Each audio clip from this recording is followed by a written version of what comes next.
the old age model of these agencies where they're just coming up with cheesy 30-second commercials, that's done. It's done. It doesn't work anymore. Especially when you try and put like even a Super Bowl commercial on Instagram, that doesn't work either. It's Instagram and Facebook are their own platform. But I think the way these brands need to think is a little bit more outside the box and stop playing it so safe. And the ones that are taking those risks they're winning right now.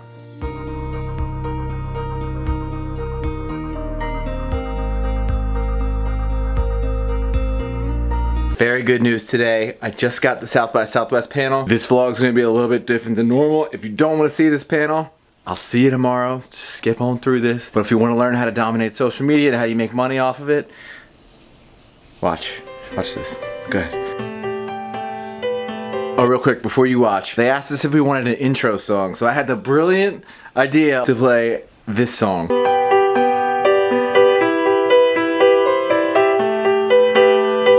I thought it was gonna be a hit. No one cared. It was so awkward. Hello. I'm 50. It was so awkward. Hi, everybody. Welcome. Thank you so much for coming out this afternoon. I know Kesha's in another room, so we're pretty impressed that you guys are here. Thank you. We're here to talk Fuck Jerry and the serious business of hilarious content. I'm Kristen Salchuk. I'm the Director of Content at the Outcast Agency, and I share the stage today with a few folks who know a thing or two about hilarious content. First up, we have Fuck Jerry himself, Elliot Tabelli. Hey, guys. Yeah. Hot crowd, hot crowd. The CEO of Jerry Media, Mick Przicki. Hey, everybody. How you doing? Ellie Ballas, the co-founder of Jerry Media. Hey, guys. How's it going? We got you, Chris. And last but not least, James What's up, squad? Auger, also Krispyshorts, the co-founder of Jerry Media as well. Yep. Let's get started with how this began. 7 years ago, Yeah. You started Fuck Jerry. You now have 30 million followers across the entire Jerry network. Did you have a grand plan the whole time, or was it luck? I would say a bit of both. I started as a Tumblr like 6 years ago. Was it like August 2011? Yeah. And I mean, Instagram came out as an early adopter to that, posting curated and whatever content on there as well. Yep. And just kind of took off. Started with. Oh yeah, like retro content. It was at first it wasn't comedy. Yeah. And it slowly evolved into a comedic platform because I saw the engagement was higher on the comedic posts that I've done. Yeah. And then it just evolved. Just evolved. Yeah. Completely happenstance. Now, where did the name come from? Jerry Seinfeld. So. Very easy, Yeah. very easy. So clearly this started in a really happenstance way and evolved, but you've now created Jerry Media, and any new brand requires a clear strategy and a lot of deliberation. How has that transition been for you to go from this thing that was very organic to something that is kind of a phase two for you? So interestingly enough, we got started, and what made us who we are, which was just posting authentic content to social media. That's kind of the fundamental characteristics of who we are, and that is the brand strategy that other people are trying to latch onto. So we got to stay true to, who we were before this turned into a business, and before we, expanded the network and added all these other services. Yeah, good content and authenticity and a little bit of attitude is what we try to preach to everybody, and we try not to lose sight of that as we evolve into something much bigger. Yeah. So how many channels do you have now? Or are you just going to keep making them? I think it's like 20, 30? 20, 25, 30, I think, yeah. Yeah. 25, and yes, Definitely- we're going to keep making them. Very, very aggressive plans for expansion from where we are today. And we can talk about that today, how that great. looks. And Awesome. So panning out a little bit, do you think memes matter? Are they the comic strip of the 21st century? Are they a new way of communicating? What do you think? what do you think? Memes definitely matter. I mean, it's the easiest answer is it's why we're up here today, right? It's why there's so many people out here in this lovely crowd. We push out memes every single day to make people laugh. Thank you. Think about this last election, the amount of Hillary memes and the amount of Trump memes that you guys went through, or that we've all seen. It was mind-blowing. Yeah. And then memes certainly matter from an advertising perspective. from our firsthand experience in producing branded content, we've seen amazing results using the meme format. If you think about what a meme is, okay, it's not a new form of media. It's not video versus still imagery. It's a format, and it's a unique format where the text is at the top, and then the media really is in the center or the bottom. And we've been posting these for so long, but what we've seen is, you know, it started as like this mainstream, kind of activity, but what it's evolving into is a really unique vehicle for accomplishing a lot more than just posting memes. So we've had a lot of kind of really impressive brands who have adopted the whole meme culture, and I think they've been able to have a better voice and a better brand by leveraging memes as a vehicle for communicating with their followers and their community. We have empirical evidence of the success of memes versus other content types when using it for marketing. So I don't know if I'm sure everybody's familiar to some degree with media buying, but media buying is basically buying spots on Facebook or Instagram and targeting whatever your audience may be. The way to kind of optimize your media buying efforts is to put a bunch of content out there and see what's working the best. And what we do as an agency is we produce enormous amounts of content, and some of the content is memes. And what we've seen across the board is remarkable relevancy scores, which is a Facebook way of determining whether or not it's a good ad for all ads that are in meme containers. So in that sense, it's not just something that people laugh at, but it really is a dynamic kind of content type. Yeah. So what are the ingredients to the perfect meme that people really connect with?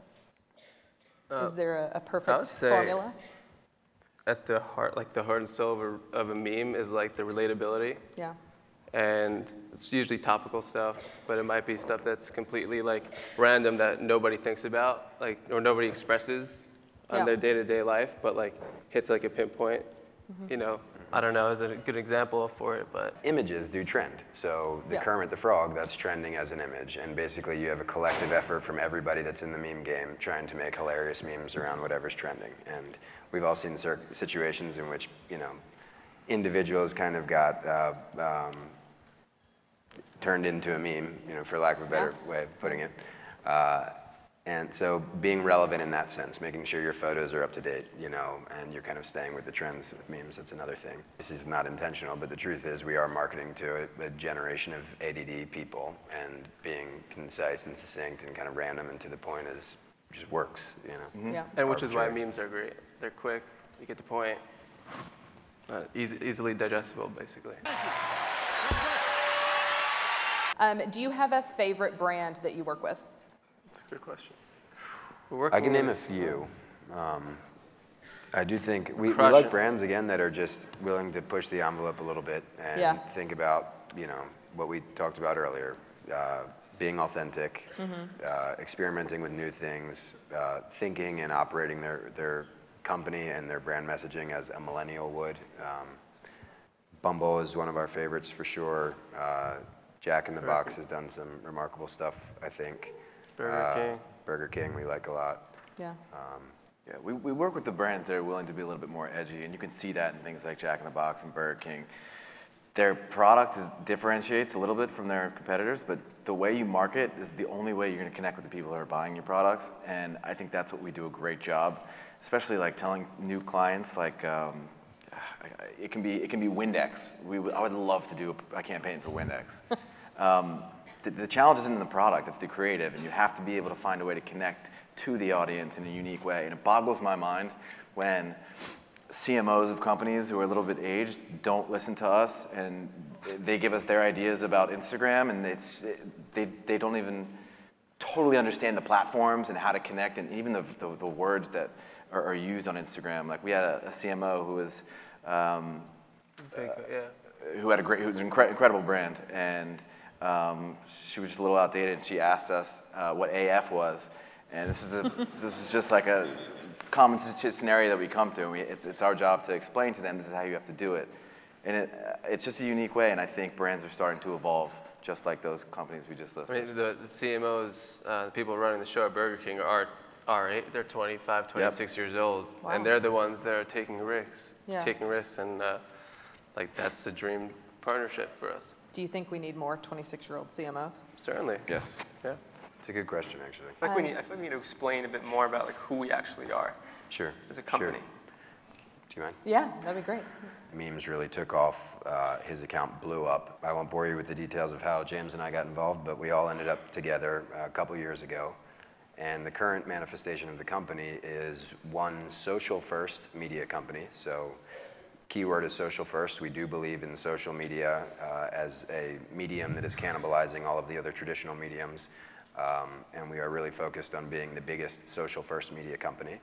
And then the other side of the business is kind of inexorably approaching this full service digital marketing agency, where the three core services that we focus on are media buying, and we do it in some really unique ways that we can get into, influencer marketing, which we also do in some very unique ways, and then social media account growth and social media kind of excellence. Mm-hmm. So the two core prongs are marketing and media. And then we have some other stuff. And we create the content for their feeds, whatever they need. Yeah, full service studio that produces all the content for brands as well as our own stuff. Well said. When we work with all sorts of different brands, from liquor to entertainment, to tech startups, we work with the brands themselves, and we work with agencies doing the media buying and doing the marketing for these brands as well. So. We do a ton of stuff, and a lot of times it's not noticed because it's not very public, but I guess that's why we're here today, to sort of indulge in kind of the stuff that we do. And so that was for Burger King. And yeah, the beauty of this is like nobody knew it was an ad. Yeah. It got reposted tons of times. I think it's hard to see the impressions. 336,000 likes.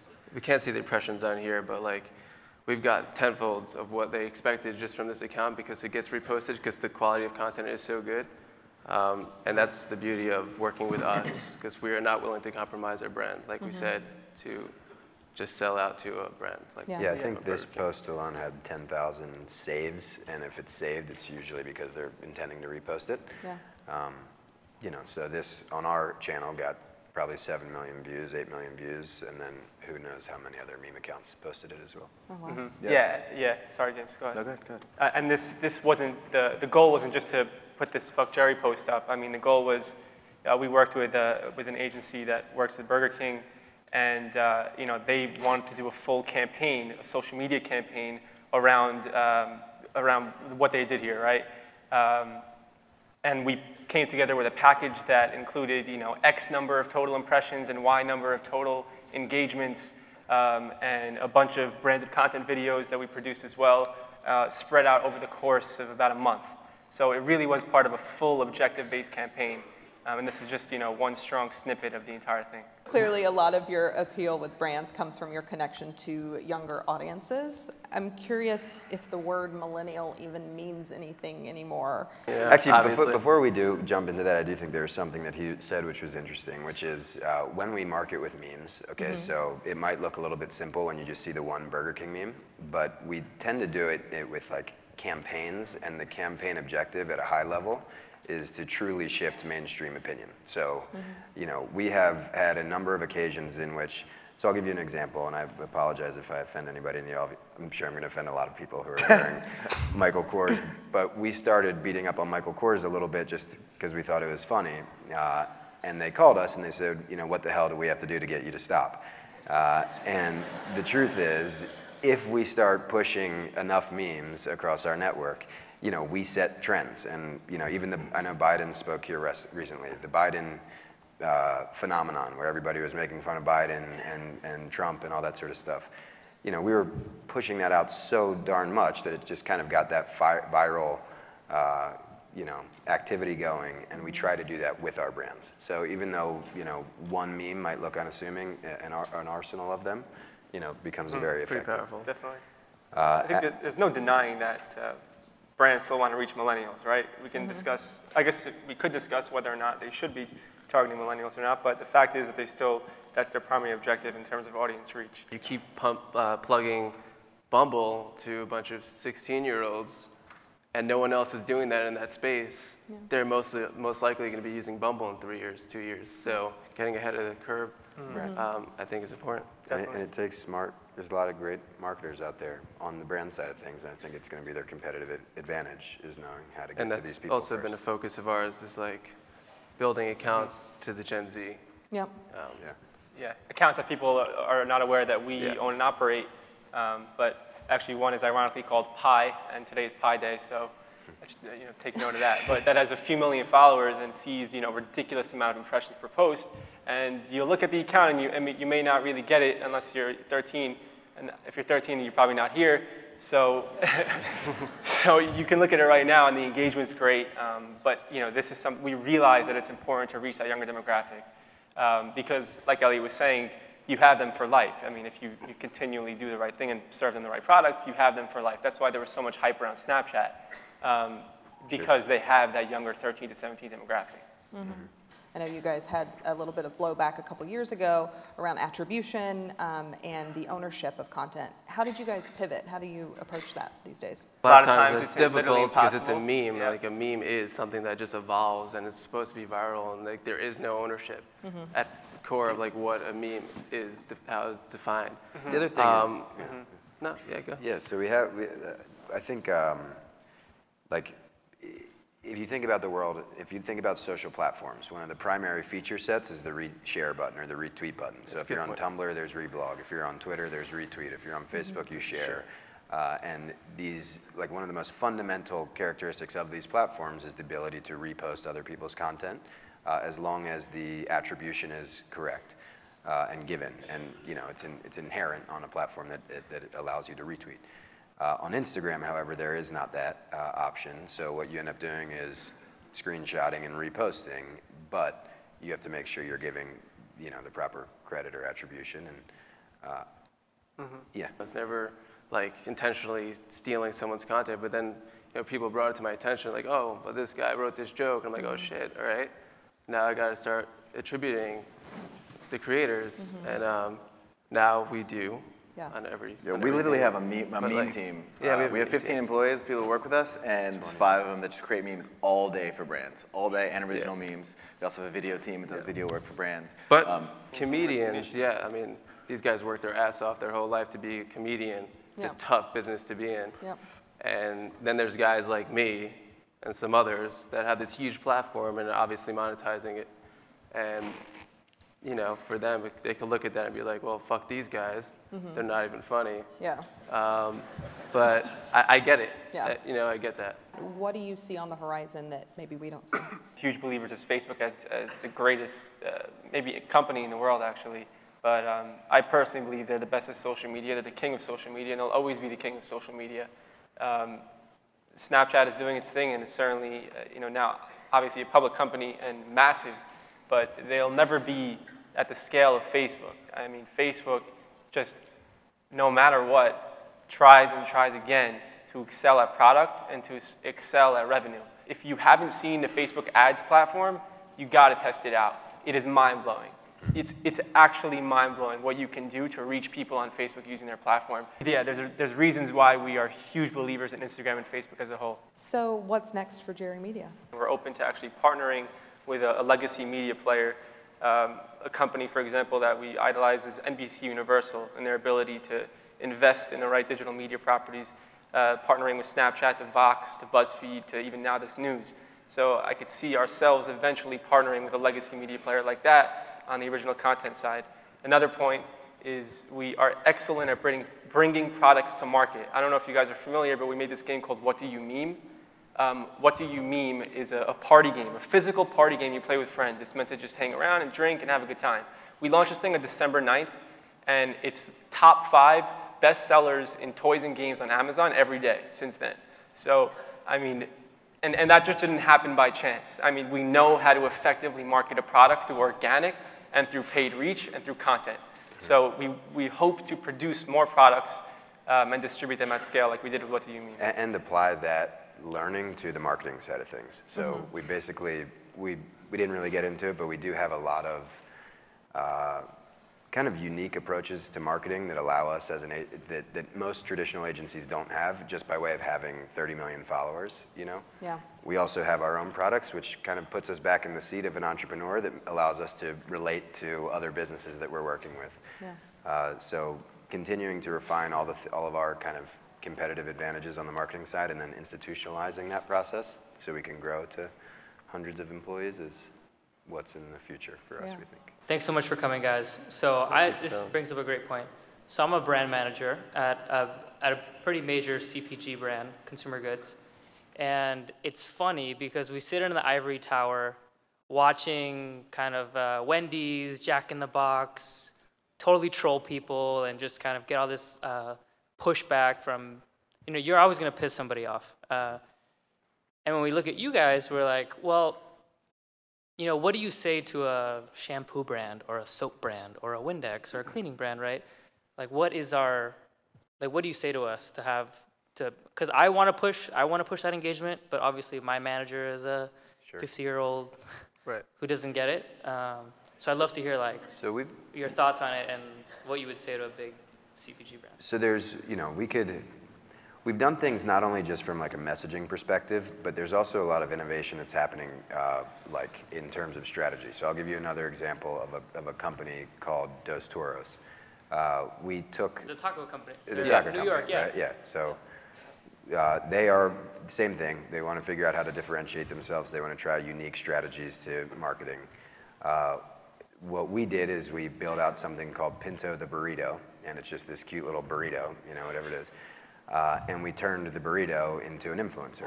So we're pushing enormous amounts of followers over to the burrito, and we're going to get it to 1 million followers. And it's kind of this new aged version of the Geico Get-Go, but it's the brand ambassador for this burrito company. So our strategy was to make a burrito into an influencer, and I think it's going to be the cornerstone of all of their marketing efforts moving forward.